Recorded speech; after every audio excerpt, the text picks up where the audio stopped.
اللهم صل وسلم وبارك على افضل الخلق محمد صلى الله عليه وسلم.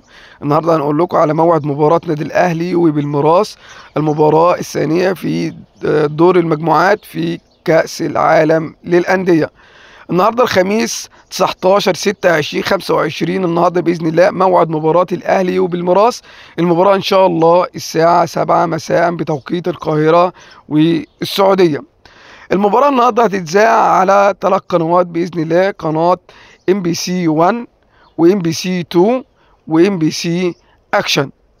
أما بالنسبة للمعلقين هيبقى على قناة MBC 1 الكابتن فارس عوض، أما على MBC 2 الكابتن مدحت شلبي، أما على MBC أكشن فهو الكابتن عبد الله الحربي.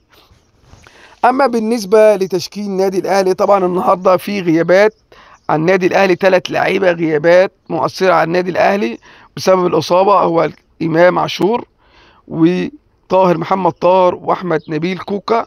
وطبعا التقارير والدكاتره اكدوا ان امام عاشور وطاهر محمد طاهر خلاص كده انتهى مشوارهم في كاس العالم للانديه. الاصابه هتقعد معاهم من شهر وازيد، فهم مش هيكملوا بقيه البطوله. اما عن تشكيل نادي الاهلي النهارده ان شاء الله: في حراسه المرمى محمد الشناوي، 4 في الدفاع: مصطفى العش، ياسر ابراهيم، اشرف داري، ومحمد هاني. خط الوسط من 3 لعيبه: مروان عطيه وبير رمضان وحمدي فتحي. في الهجوم: احمد سيد زيزو وتريزيجيه ووسام ابو علي. هي دي تشكيله نادي الاهلي النهارده ان شاء الله. كل التوفيق لنادي الاهلي.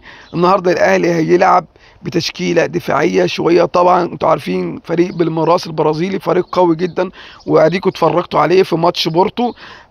فالماتش هيبقى صعب، عشان كده الاهلي هيلعب 4-3-2-1. هيدافع شويه عشان طبعا هيلعب، هيشوف برضو طبعا الماتش ان شاء الله هيبقى طبعا توقيت صعب، توقيت ظهيرة في امريكا. طبعا في مصر هيبقى توقيت الساعة 7 دي المغربية في مصر، اما بالنسبة في امريكا الساعة الظهر. ففي درجة حرارة عالية والرطوبة هتبقى عالية، ربنا يسترها النهارده وبس. ان شاء الله الاهلي قدها، وان شاء الله يفوز بالمباراه النهارده ويصعد.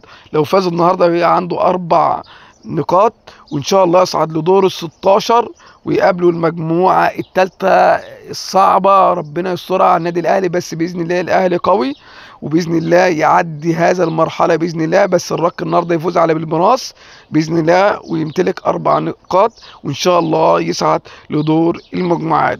كل التوفيق لنادي الاهلي ان شاء الله ويصعد باذن الله. ما تنساش الاشتراك في القناه وفعل الجرس ليوصل لك كل جديد.